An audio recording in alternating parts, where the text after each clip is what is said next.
Ẹ káàbọ̀ padà nínú ẹ̀kọ́ tí ó kọjá. Amófin tá a fi lè mọ wá táàmù kí táàmù nínú AP tí a túmọ̀ sí linear sequence. Mo dẹ̀ fún wa ní ọlọ́kan ọ̀jọ̀kan àpẹẹrẹ láti fi gbàgbọ́yé rẹ̀. Nínú ẹ̀kọ́ yìí màá máa ṣàlàyé bá a ṣe lè mọ ṣe bẹ́ẹ̀ náà fún GP tí a tún ń pè ní exponential sequence. Ká má gbàgbé pé a mọ̀ wá táàmù tó kàn lẹ́yìn táàmù mìíràn nínú GP pẹ̀lú pé a máa multiply pẹ̀lú constant kan. Gègé yín kẹ́ bá mi ká lọ. Tó wà ní ká pé GP ńkọ́ tí bá fẹ́ find the nth term rẹ̀ náà. Ó ti yé ẹ̀rí pa ti mọ̀ pé AP òun náà ní pé kí ni o àjọṣe tí ó mọ̀ wà láàrin táàmù alákọ̀ọ́kọ́ àti táàmù tó bá tún tẹ̀lé òun náà ní pé kí ni o ìròpọ̀. So òun náà ní ìròpọ̀. Òun náà ní ìròpọ̀. But GP òun náà ní pé kí ni o multiplication. Ajá sí pé fún GP mi tí first term mi tó bá jẹ́ A. Nígbà tá a mọ̀ pé constant ń bẹ kápá pé ní ratio common ratio kápá sọ pé r ni common ratio ẹ̀ṣẹ́ pé tí n bá fẹ́ mọ second term òun náà ni pé n tó jẹ́ constant ń pààrà yẹn kí n máa multiply rẹ̀ pẹ̀lú first term yóò jẹ́ kí ni o ar third term ńkọ́ ajá sí pé r yẹn méjì ni máa multiply rẹ̀ mọ́ a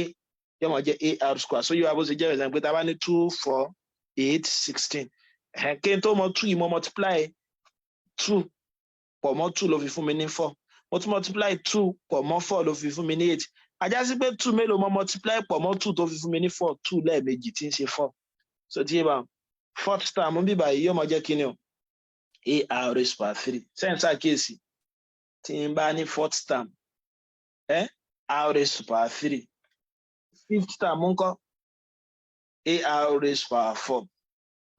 ajá sí pé 100th term ńkọ́ kí lóun náà mọ jẹ́ ar raised by 99 kí lẹ́ ń ṣàkíyèsí ìgbà tó ń jẹ́ 100 power tí ń bẹ lórí r ó ń jẹ́ 99 òun náà ni pé mo yọ wọn àkó ọ̀nù táàmù yẹn lẹ́fì mọ́ power tí ó máa wà lórí r 90th term iná mọ̀ jẹ́ o ar 90 what 89 so ti Gafari term ńkọ́ ar Gafari -1 ajá sí pé ẹ lè wá nth term yín mo dẹ̀ sọ fún wa pé nth term òun náà ní jẹ́ last term kí ni last term ó wà jẹ́ ar n -1 ẹ rí i pé à ń yọ wọn àná kó ń bẹ̀ first term kò ní àní power kankan kò tiẹ̀ sí r kankan second term a ní ar yàní pé ar raised by 1 tó ti yé báwọn so third term ar raised by 2 fourth term ar raised by 3 fifth term ar raised by 4 100th term ar raised by 99 ẹ̀rí pé ẹ̀ ń ṣàkíyèsí ìgbà tó ń jẹ́ 100 power ń jẹ́ 99 à ń yọ wọn àkó ń bẹ̀ ajá sí pé tó bá jẹ́ n a máa yọ wọn àná kó nu n táyé pé bọ́lá term ńkọ́ ar bọ́lá -1 pẹ̀lú eléyìí nísìnyí ẹ̀rí pé mo lè wá gbogbo táàmù mi ń gbà yí pé mo ti mọ fọ́múlà bó wà ní lápẹ́ mo nírò àpẹẹrẹ example báyìí ìbéèrè sọ fún mi pé kí ni o find 8 àti 5th term of the GP ẹ má gbàgbé pé GP náà ni pé kí ni o wọ́n lè pè ní exponential sequence 10 20 40 80 so ti yé bá kí ni first term wọ́n bí báyìí 10 kì í ṣe common difference lẹ́mọ̀ wá ní GP ṣùgbọ́n kí lẹ́mọ̀ wá common ratio nígbà ó jẹ́ pé tá a bá fẹ́ mọ táàmù tó tún kàn lẹ́yìn táàmù kan a máa multiply pẹ̀lú constant kan náà ajá sí pé common ratio mi ẹ lè wá tí wọ́n bá fún wa pẹ̀lú kí ni o bóyá ẹ mọ̀ divide táàmù ẹlẹ́ẹ̀kejì pẹ̀ mọ́ táàmù aláwọ̀kọ́ tàbí táàmù ẹlẹ́ẹ̀kẹta pọ̀ mọ́ táàmù ẹlẹ́ẹ̀kejì nǹkan kan náà ni ó mọ̀ fún wa tàbí táàmù ẹlẹ́ẹ̀kẹrin pọ̀ mọ́ táàmù ẹlẹ́ẹ̀kẹta so ilé ọmọ fún wa ní 2 wọn bó ti ń bá ajá sí pé common ratio mi jẹ́ 2 2 times 10 ló fún mi ní 20 20 times 2 ló fún mi ní 40 40 times 2 ló fún mi ní 80 so ti yé mi báwọn pẹ̀lú eléyìí nísìnyí mo wá lè mọ kí ni o mo lè mọ àwọn tí wọ́n ní kí n wá nísìnyí báyìí wọ́n ní kí n wá 8 term kí ni 8 term mìíràn jẹ́ pẹ̀lú tí mo sọ t8 ar raised by kí ni ar raised by 7 ẹ mọ́ gbàgbé lẹ́ẹ̀kan sí tó bá yí pé first term a second term second r ní raised by 1 third term ar raised by 2 fourth ar raised by 3 90th term ar 89 ajá sí pé 8th term ń bí báyìí yóò mọ̀ jẹ́ ar raised by 7 ẹ kàn yọ wọn àkóónú táàmù yẹn òun ni ó jẹ́ tí power rẹ̀ ó mọ̀ jẹ́ so ti yé mi báwọn mo sì ti mọ̀ pé a mi jẹ́ 10 times kí ni r wà 2 raised power 7 so 2 raised power 7 ẹ̀dẹ̀ mọ́ gbàgbé pé léyìí jẹ́ kí ni o 128 yóò máa jẹ́ 10 times 128 1280 so ti yẹ wa ọ̀yà ká pé béèrè wa tún ní wa t5 ń bí báyìí kí ni t5 ó jẹ́ a raised power kí ni a raised power 4 yóò máa jẹ́ 10 times 2 raised power 4 10 times 16 yóò jẹ́ 160 ọ̀dà ká pé 1000 term wọ́n ní kí n wá ń kọ́ kí ni 1000 term ó jẹ́ ar raised power what 999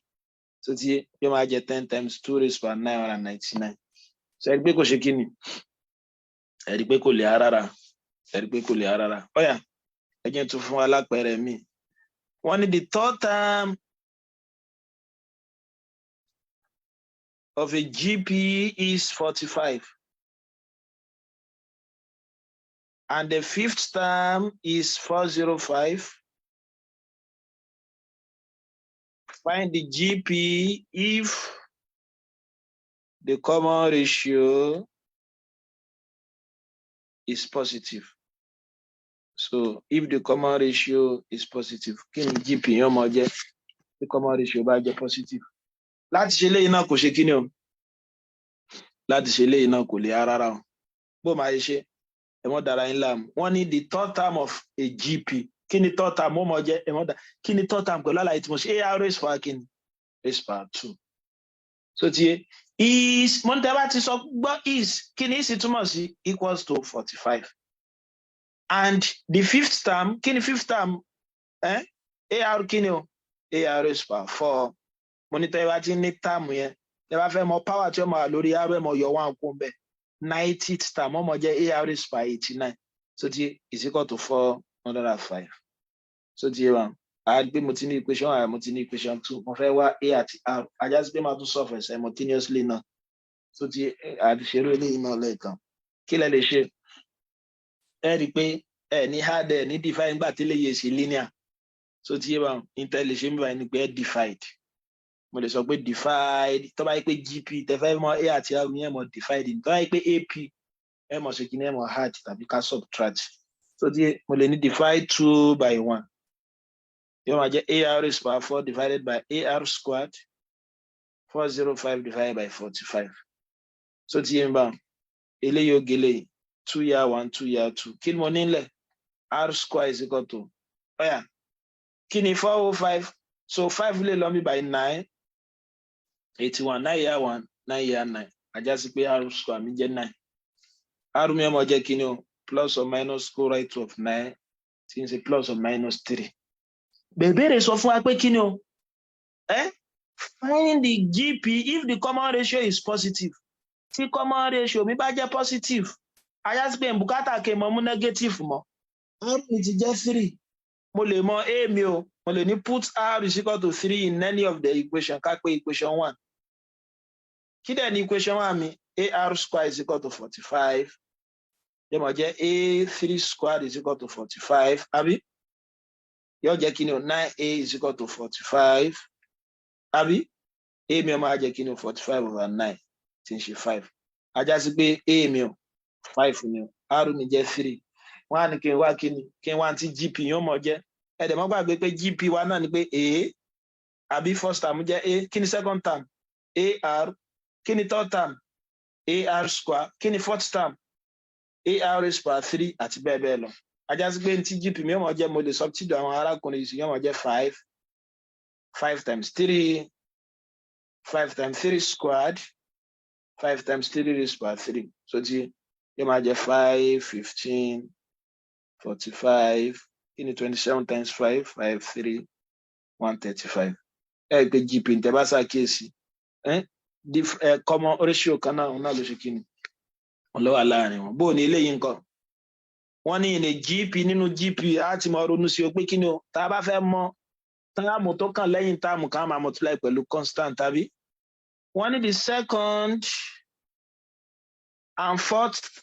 term are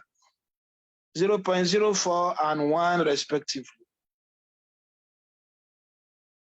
Bẹ́ẹ̀ wá sọ pé kí ni o find common ratio.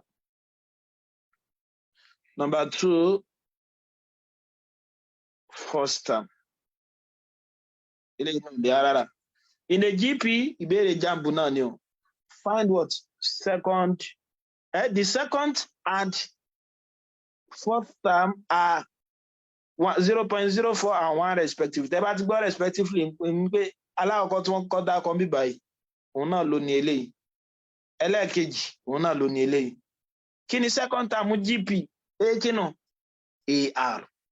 Ló ti yé bá ń sẹ́ pé second náà ni pé power tí ó máa lókè AR yẹn á máa yọ 1 kún bẹ́ẹ̀. Yóò máa jẹ́ AR2 minus 1 tí ń ṣe AR is equal to 0.04. Fourth term is 1. Kí ni fourth term wa? AR raised by 3 òun jẹ́ 1.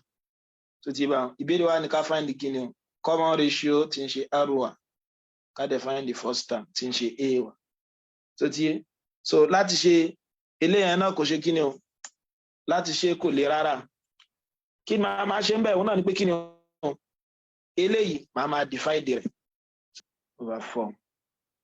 So ti wà 1 divided by 0 divided by 4. Ọ̀yà ẹ rí pé lẹ́yìn nìsín kí lámọ̀ ni o A yóò gé A R yóò gé R yóò kú méjì mi báyìí àmà ní R square is equal to 1 divided by 0.04. So ti ṣe pé mo lè tún eléyìí kọ tí ó mọ̀ jẹ́ kí ni o 4/100 àbí so yóò mọ̀ jẹ́ kí ni o 4/100 tá bá lo tákìtì lọ wá fún ajá sí pé eléyìí ọmọ jẹ́ kí ni o 100/4. Army máa jẹ́ kí ni o square root of 100/4 which is plus or minus 10/2. So ti wà plus or minus 10/2 tí ń ṣe 5. So ti mo ti mọ arú mi sì ń pọ́ jẹ́ 5. Ajá sí pé mo lè wá A mi o màá ní put R is what plus or minus 5 in any of your equation. Ká pé equation 2. Ṣé àwọn pé equation 2 mo ní AR raised by 3 is equal to 1. Man, when R is equal to 5, I need A5 raised by 3 is equal to 1. So A may mark 1/5 raised by 3, which is equal to 1/125. So when R is equal to -5, A minus 5 raised by 3 is equal to 1. A may mark 1 divided by -1/25, this is -1/25. So I just pé tí èmi bá jẹ́ kíni tí èmi bá jẹ́ 5 àbí tí àrú mi bá jẹ́ 5 èmi jẹ́ kíni o 1/25.